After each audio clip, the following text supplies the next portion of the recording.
Hello! So I realized that my entire patch notes review was like 30 minutes long. So I'm just putting this at the front so that if you don't want to watch the whole thing, you can just look at this summary.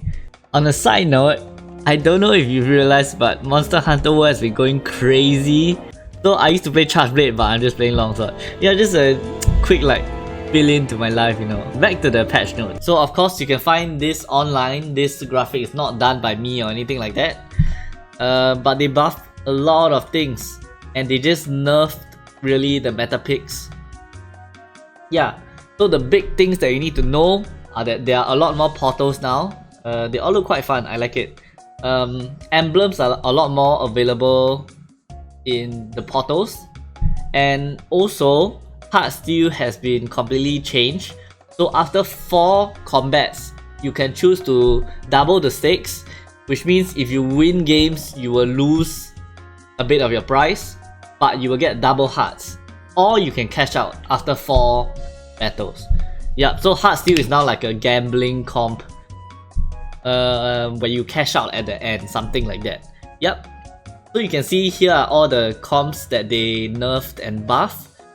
In general, Disco got buffed, Carter's comps got buffed, Ari comps got nerfed a fair bit, I think. Tiana got nerfed also. She does less true damage now, by her ability. Yep. And they also buffed early game headliners and most of the early game units, like you can see here. So I think they are really trying to shift the meta more towards reroll, because right now the meta is very heavily towards late game, which, to be honest, I agree. Well, with that, enjoy your TFT game, guys. Don't lose to the crab, and I'll see you in the next one. Bye. See how they do. Can I see the... What the heck? Can I select the crab? Okay, so the crab just like steps on everybody, okay? How's the other guy doing? What did he drop? Reforger?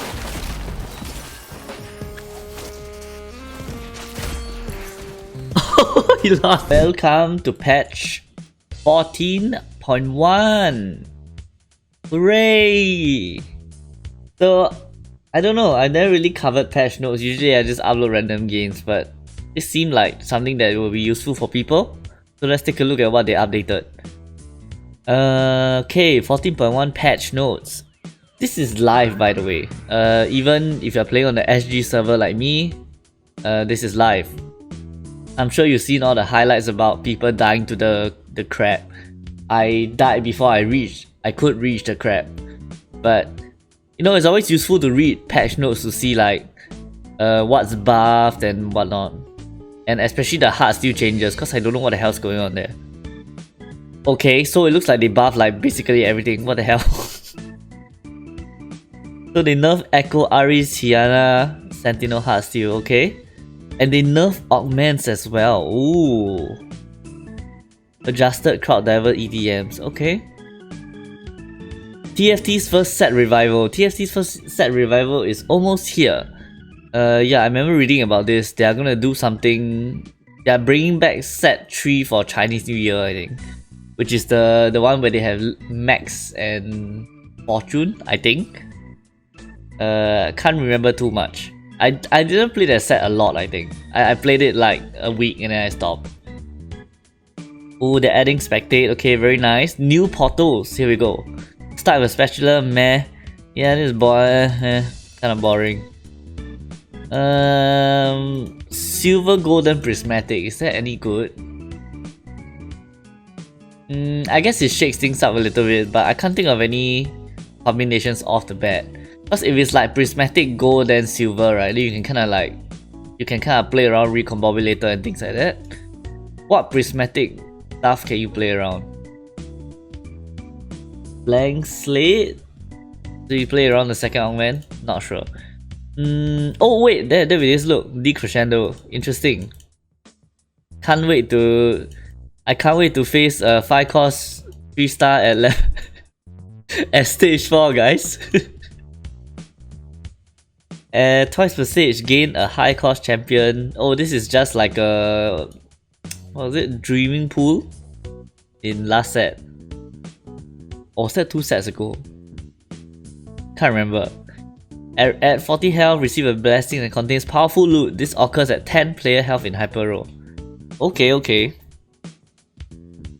Choose a 5-piece package of powerful loot. Okay, this is the armory, okay? Trading dummies with 3 emblems. Oh, I kinda love this one. I love this kind of effects. Because it kind of forces you to play outside of the meta. And you can't really rely on like any guide for this. Yeah. I will be picking this every time I see it, I think. Wait, I should be zooming in a little bit so that people can see. Yeah. All portals have an equal chance of appearing. Oh, the crab rave, yeah, this is a very interesting one. So basically at stage 5, there'll be huge crabs that are very strong. And you need to build like some either health or lifesteal on your carries, otherwise they just get smashed. Because the crabs basically do like this earthquake effect and kills everybody. Yeah. I think I'll just play the short clip of the game that I lost.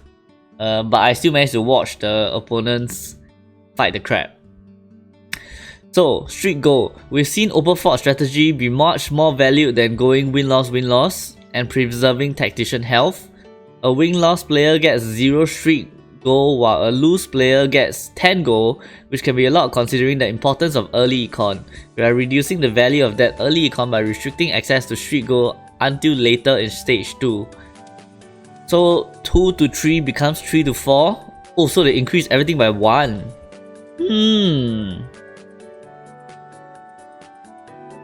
Well, that changes a lot of things. Because now loose streaking is a lot less powerful because you can't make 20 as easily. Can you? I don't think so. Interesting, but this is one of the cases where like, because I'm only in Emerald, right? You have to really wait to see how the meta develops before we can like make a choice whether this is good or bad. Yeah, but I like it. Open forting was kind of boring to me. Like, it was a good strategy and I did it a few times, but it's just so boring. Emblem adjustment. We're making country 7 easier to access. Ooh, country 7 is like so... Wait, but 7 country is so strong. Okay. There's no room for cookie cutter with Jazz Emblem no longer... Jazz Emblem is no longer craftable. Okay, I guess it makes sense because like, there's already 3 Jazz units and with the headliner it's already 4. So that's max Jazz already. Yeah, I kinda agree. Yeah. Headliner rules. We're adjusting the rules for headliners to show up in your shop in order to prevent awkward moments where you can't 3-star your reroll carry, while also making 3-star 4 and 5 cost champions harder to hit through the mechanic. Ooh, really? I thought, but this is like the whole fun of like the headliner mechanic, isn't it? The old rule was also confusing as it led to weird situations where champions in the opponent's shops could contribute to not seeing a headliner you may have wanted. So 1, 2, 3 cost headliners have no restrictions based upon copies you own. Based upon copies you own. Wait, does that make sense? Okay, anyway, 4 cost headliners can't show up if you own more than 4 copies. 5 cost headliners can't show up if you own more than 3 copies. So, oh, so this is like a new limitation but I'm assuming that the champion pool effect is still present?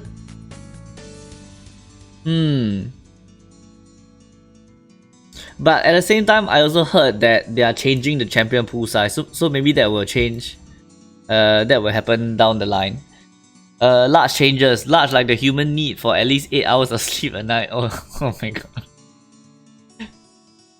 If you compare the output of a trait like Big Shot versus 8-bit, which requires time to stack, it's a long shot from a bit underpowered.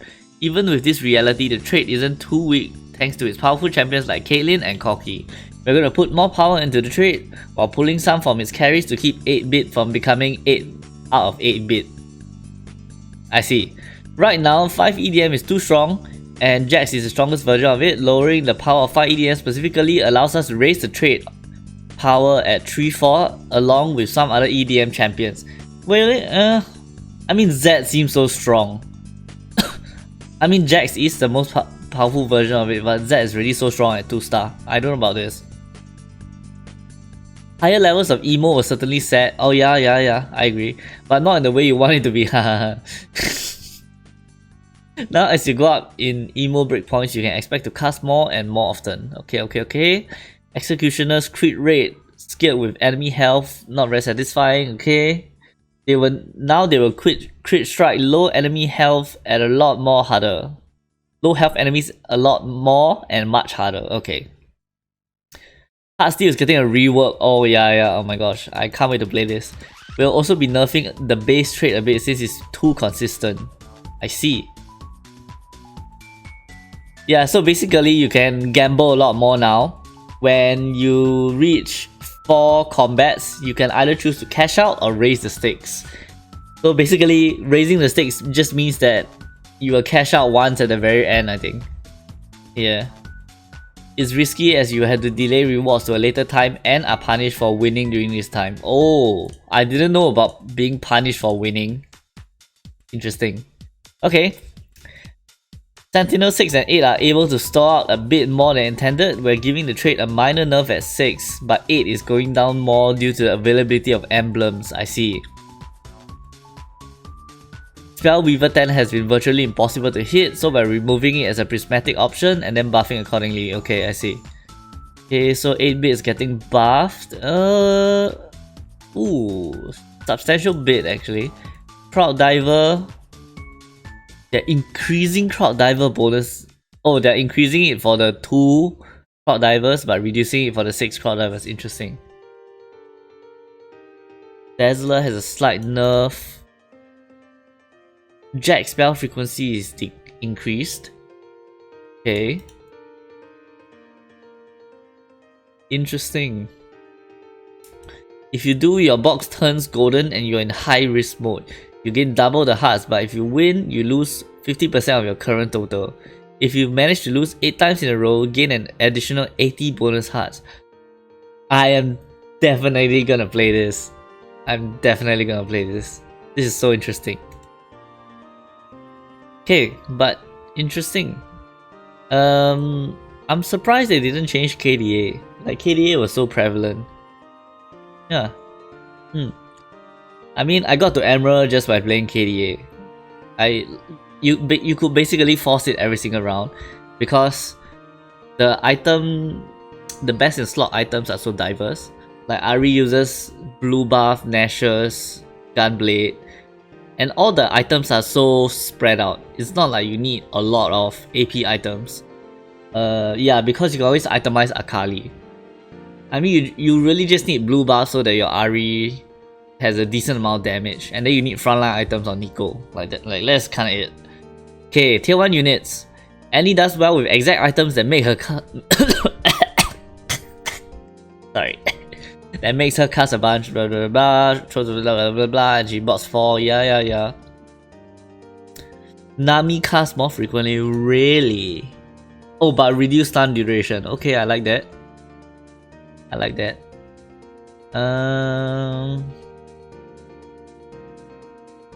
Okay, special shout out for the Taric buff that should make this warm body tank a truly outrageous 3-star disco knot. Okay, so disco buff. Wait, did disco get buff up here? I guess Dazzler got nerfed 5%, which is like 1/3 by the way. That's kind of crazy. Okay, but Dazzler has damage also, so that's, yeah, not exactly 1/3. Ooh, wow, look at this. Freaking what, 2.5 times? That's crazy Taric buff. Ooh, Olaf buff, okay. Olaf reroll time, boys. Ooh, Vi buff. Interesting. Yasuo. Ooh, I kinda like this. Remind me to try Yasuo when the next time I get like 5 Yasuos, I will try Yasuo. Plus it's like a 1.5 times buff. Very interesting. Bart's damaging notes have more impact than his healing chimes, so we're making sure he more reliably doots on his foes than chimes. Okay, interesting. While Garen Headliner has found success, his base form could use a power up. Yeah, Garen Headliners just feels so strong. Especially when you run it with Super Fan. Wow, crazy man. Okay. Reroll Katarina's capped out ball has been lowered when compensating by giving some power back to her as attack speed. Okay. So Bart got buffed, but Improv will always cast 3 damage nodes and 1 healing node. So there's no more 1 gold, but that was so fun. I used to love seeing like 1 gold pop up. It just felt so good. Okay, Kaisa buffed. Interesting. Gragas damage buff. Ooh, I wonder if you can run like some sort of gargoyles. You know that Annie build from the past where they just had any tank and then it was just all the spell weavers around her. So like 2 gargoyles and 1 Rabadon. I wonder if you can do that on Gragas actually. I don't think so, because I believe the healing scales off of HP and not ability power. Yeah. Kale buff, nice. I mean, Kale has been like useless for so long. Ooh, the empowered damage is buffed. I see. I should try her. I mean, because I really like Pentakill. Because I like more of the aesthetic of it, or like I like the flavor of it, you know. But early game Pentakill is just so sad. So like usually I go Heartsteel and then I pivot into Pentakill if I get like the correct emblems.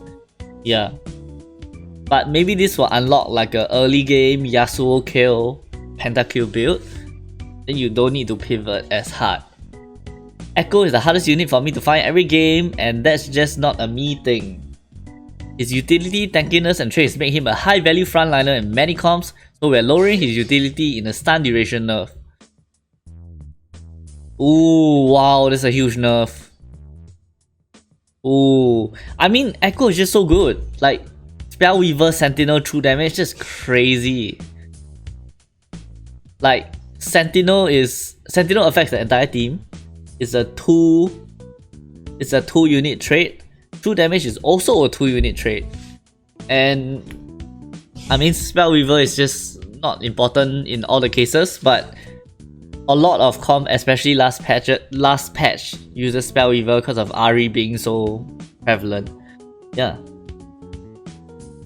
I mean, to be honest, I don't know if this will affect how much he's used, because I don't really think people prioritize Echo for the stun duration. I think people prioritize him for the traits that he has. Ooh, I love this Mordekaiser buff. This also means that he scales better as a headliner. Very interesting. Okay, Ahri's blowing kisses like they're going out of style. We're asking her to chill a bit.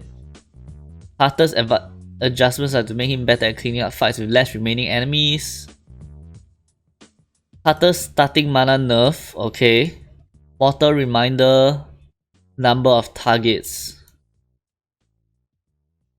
Okay, interesting. So damage increase, but less targets. Is this a buff or a nerf?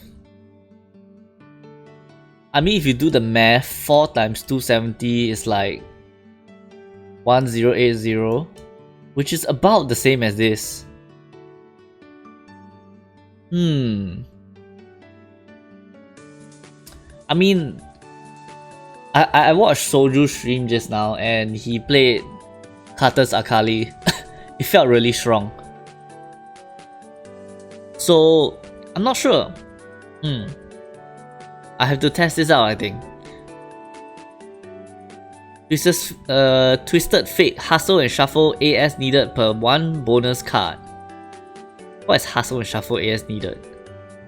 Oh, so he needs less attack speed to add 1 card to his ability. That's crazy. That's half So that means attack speed is like a lot more valuable on him now. Harit got buff, TF got buff. Disco should be strong.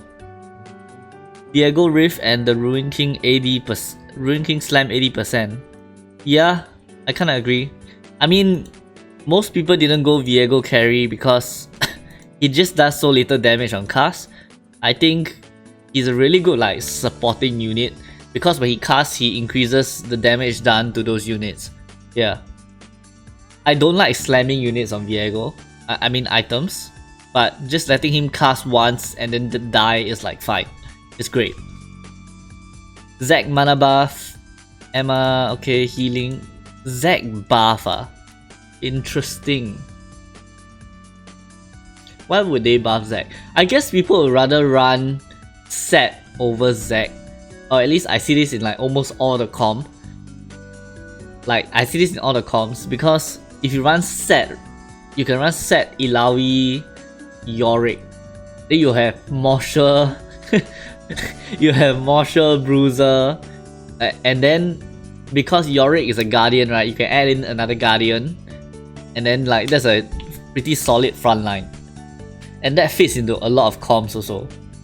So that's probably why. Mostly Zac is used in like EDM. Is he used anywhere else? Maybe Fall Bruiser, but Fall Bruiser is not a thing late game. Okay, Lucian's arpeggio hasn't been properly scaling. Interesting. But even with that taken into account, we'd be remiss not to note his other weaknesses. More AD and a better AD ratio should make this Jazz Legendary worthy of a 3 item slots. I mean, they're still not fixing it. Why don't they just fix that? It's been like half a set, man. Isn't it? Just fix it. Tiana's power ceiling, printing items while also being a very strong unit, has been enabled by her strong damage ratios. We are lowering those by preserving her ability to copy multiple items. Okay, sure. Does it mean you build her tank? Okay, let me read the rest. Oftentimes when we create a champion in multiple forms, one form becomes the dominant way to play, and we have to tinker with the other form to keep them on par. I'll go with these changes are to have you select a Sona based upon what your comp needs. Need more frontline, choose kinetic. Okay, okay. Okay, so they are adjusting the Sona ratios. Additional true damage 60. Wow. Oof. I actually don't know how much damage she does. She does seem to one-shot a lot when the unit doesn't have any items. But I'll need to test this out to see whether this is a substantial nerf. Because if it turns out that she cannot one-shot most of the 2-star units, then this is a huge problem. Number of items copied got nerf also. Oh no. Well, this was pretty strong.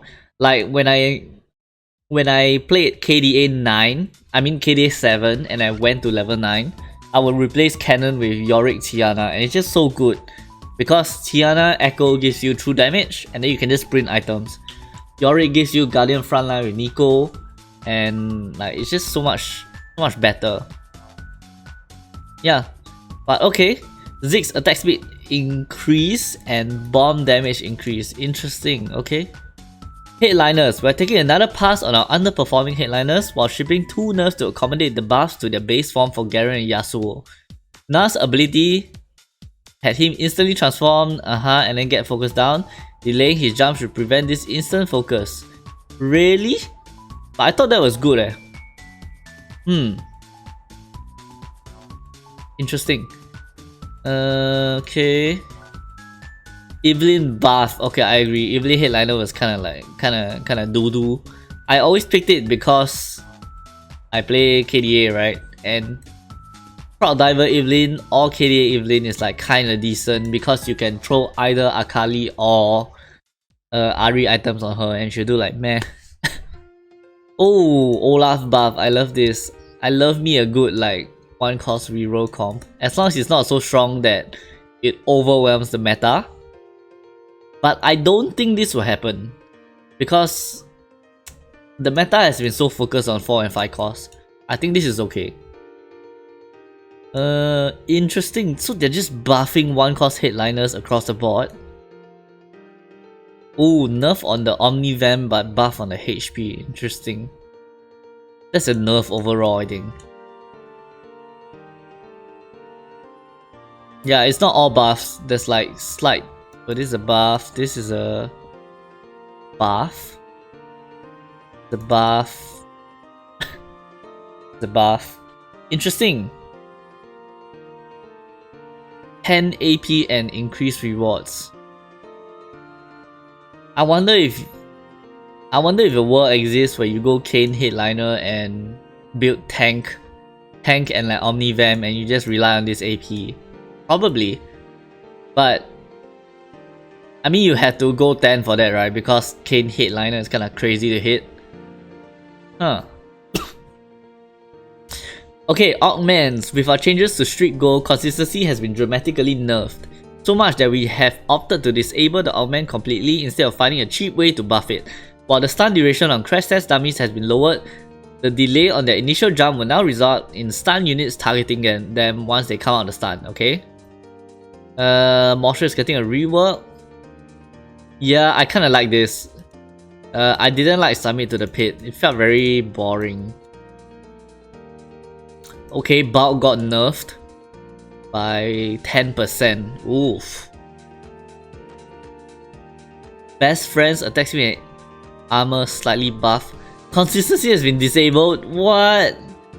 But I really love consistency. Maybe it's because it enabled open fort too much. Help is on the way. Turns to weight increase. Rolling for this buff. Okay, it can now show up on 3-2 and 4-2. Interesting. Stationary support turns to weight nerf also. Stun duration decrease. Delayed to after initial enemy targeting. Interesting. Expose weakness. Executioner, Shred and Sunder reduced. Extend play punk now grants 2 gold whenever a punk champion is 2 start. What was it before? Actually don't know. Okay, just some small readjustments. So the Moisture rework is now grants benefit based on nearby allies at the start of combat. 5 to 3 stats. Oh, so is that together? Oh, that's interesting. I like that. Okay, items. Wow, yeah, this patch note is really long. The video's already 25 minutes. Wait, I've been speaking so quickly. Can I... Maybe I'll make a summary at the start of this, okay? Then you can watch through the rest of it if you want.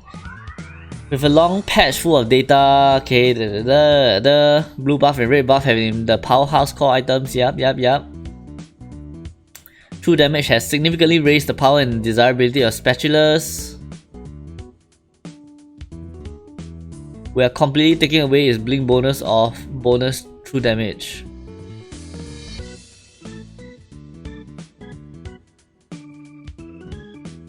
What does it... Wait, what does this mean? Actually leading to the appeal of open forting.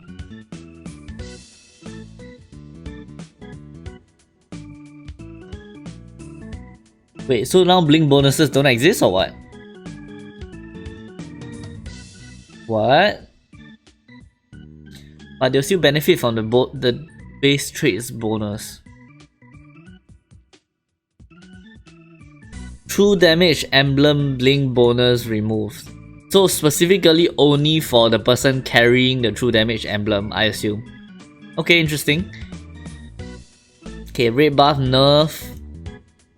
Rabadon AP nerf but bonus damage 20%? Holy crap. Morelos grants 15% attack speed. Ooh, I like that. I think now Morelos will see some play. Maybe not, but... Okay, but red buff is just so much better. Nashus is also much better. Jewel Gauntlet buff. Ionic Spark grants HP, I love that. Gargoyle Stone Plate grants HP. Even Shot Armor and Ammo for 10 seconds increase. Declaw increase. Blue buff nerf. Bloodthirster grants AP. Oh. I don't know about this. Like, they seem to be adding AP ratios to a lot of AD items. Like, they're adding other... Like, for example, they're adding attack speed to items that do not... They're adding attack speed to items that do not come from a bow. I don't know whether I like this change. Because this kind of pushes you to build items early, because they're just better in general. If you want to go AD or AP, it's fine to have either item if they both give AD or AP. This is why blue buff and red buff were so prevalent. And blue buff and Shojin especially. Radiant items, okay, this is like, I don't even think I need to go through this. They're just adjusting some numbers. I'm sure it's just to align with everything above. Small changes like the chance of hitting 10 Spell Weaver. New Potter Spin and less likely. They're nerfing Hackerim. Okay, they're nerfing 7 country. Okay, interesting. Oh, they nerf 5 country also. Oh. KDA bonus max HP and AD. Oh, they nerf KDA. They nerf 3, but they buff 7. And they nerf 10. Really? I thought 10 was at a very good place. Because 10 was still pretty hard to get. Okay, but they're making spatulas more available, I see. That's why they are nerfing all the 10 pentakill, 10 KDA and everything. Yep. Yeah, same thing. With 8-bit getting its great bit moment, we are shipping a small compensation nerf to Cocky. Yep. Evelyn buffed by 30%, okay. Nerfed Cassante, interesting. Lilia buffed, okay. Twitch, is it a buff?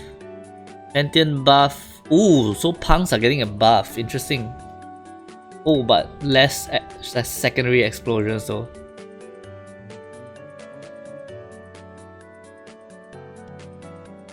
Lulu buff as well. Lulu buff, MF buff, interesting.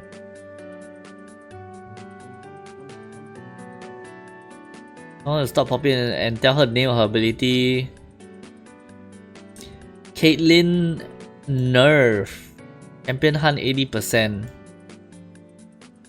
AP. They buffed AP. With more AD from 8-bit. Oh, so they're just adjusting so that it's not overpowered, I guess. Few per hit. Nerfed a little bit. Okay. Wait, so there's no champion pool size changes?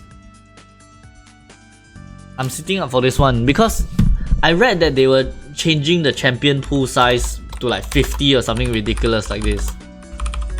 So after looking it up and confirming with some people, the change of the champion pool size will only happen in set 3.5. So it's the revisiting of the old set. Basically think about it like Earth, where they are bringing back a special game mode to try.